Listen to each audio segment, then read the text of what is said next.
Hello everyone, स्वागत छ सबैजनालाई। आजको यस भिडियोमा हामी गर्नेछौँ normal talk with normal people and this is the first episode of this series normal talk with normal people है। र आजको यस नर्मल टक विथ नर्मल पिपुलमा हामीसँग माझ रहनु भएको छ यतै नजिकको बच्चा हैन, छिमेकी बच्चा र हामीसँग उहाँ रहनुभएको छ है, छिमेकी बच्चा। र केही ढिला नगरिकन सुरुवात गर्नेछौँ। र नमस्कार छ, तिम्रो नाम? अनुस राणा। अनि तिमी कति क्लासमा पढ्छौ? 1B। सेक्सन भन्न पर्दैन, कति क्लासमा पढ्छौ भने 1 मात्रै भन्ने नि हुन्छ कि? 1। बुझ्यौ? 1B चाहिँ भन्न परेन, बी भन्न परेन कि पछाडिको, बुझ्यौ नि? अनि कति वर्ष भयो तिमी? 7 वर्ष भयो। अनि कस्तो चलिरहेछ, के छ? अनि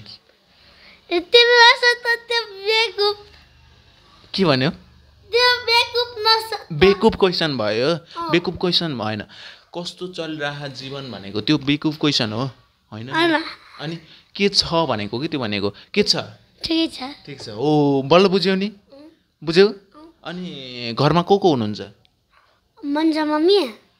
नाम भन्न परेन, को हुनुहुन्छ मात्रै भन। म, बाबा, अनि मम्मी, अनि भाइ, बहिनी।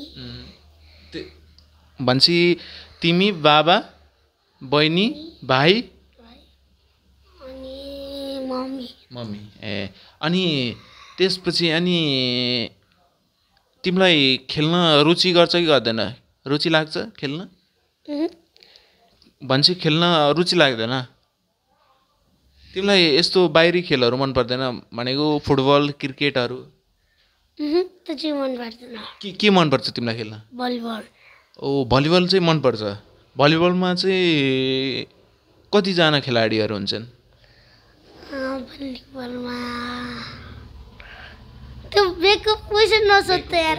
बेकुप क्वेसन हदै हैन कि, कतिजना खेलाडी हुन्छ जान्दैन भने जान्दैन भन, यतिकै सोधेको के। यो भनेको हो त्यो भन नि त। अनि केही पनि हुँदैन कि, यहाँ पिटाइ खान्न, यहाँ स्कुल होइन कि, यो स्कुल होइन। यहाँ जानेन भने तिमीलाई पिटाइ खाने होइन, बुझ्यौ नि? जान्दैन भने जान्दैन भन्ने। खोजिरहेको हुन्छ के। एकछिन अब 5 मिनट सल्दैसँग काट बहिनी।